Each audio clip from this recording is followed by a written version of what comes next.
नमस्कार किसान भाइयों, हमारे जेके किसान यूट्यूब चैनल में आप सभी का स्वागत है।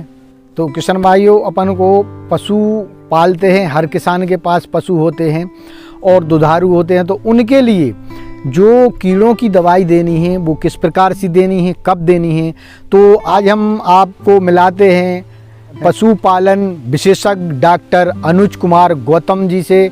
तो ये आपको बताएंगे कि कौन सी कीड़े की दवाई कब देनी है। तो मिलते हैं अनुज कुमार जी। अनुज कुमार गौतम है, मैं पशुपालन विशेषज्ञ हूँ। और गर्मी का मौसम जैसे हमारे लिए कष्टकारी वैसे हमारे पशुओं के लिए भी कष्टकारी होता है। तो सबसे एक मोटी आप बात समझ लीजिए कि जब भी मौसम का चेंज होता है, परिवर्तन होता है, तो अगर आप दुधारू पशु या गाय भैंस बकरी कुछ भी रखे हैं, तो जब भी मौसम को चेंज हो, चाहे जाड़ा से गर्मी आए, गर्मी से जाड़ा है, तो सबसे पहला काम क्या करना कि अपने पशुओं को डिवर्मिंग या कीड़े वाली दवाई खिलाना है।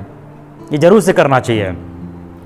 अगर आप 4-5 गाय भैंस लेके अपना डेयरी फार्म चला रहे हैं और आप अगर समय समय पे डिवर्मिंग या कीड़े की दवाई खिलाएंगे तो आपके एल्बेंडाजोल कीड़े की दवाई जो होती है।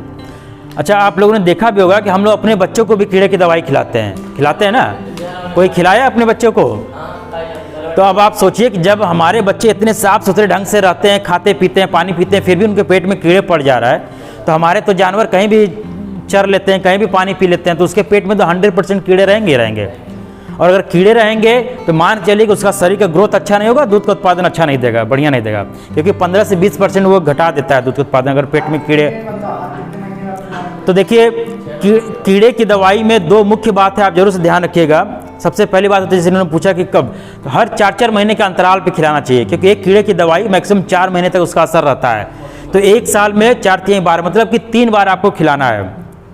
जैसे आज खिला दिए, फिर 4 महीने के बाद फिर खिला दिए, फिर खिला दिए, तो मतलब 1 साल में 3 बार 4-4 महीने के अंतराल पे। समझ में आई बात? सबसे पहली बात। दूसरी बात कि हम जब भी कीड़े की दवाई खिलाएं, हर बार बदल बदल के खिलाएं।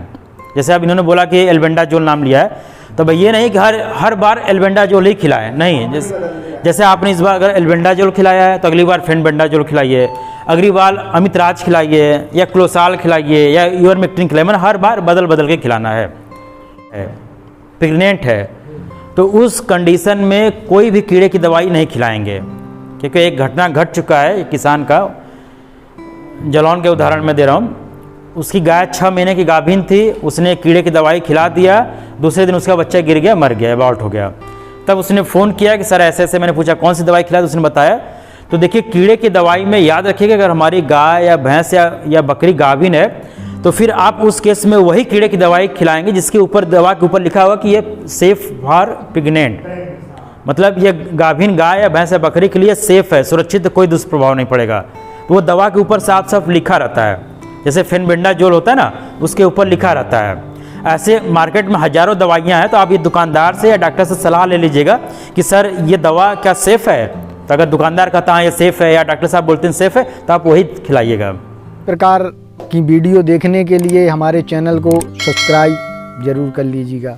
तब तक के लिए नमस्कार।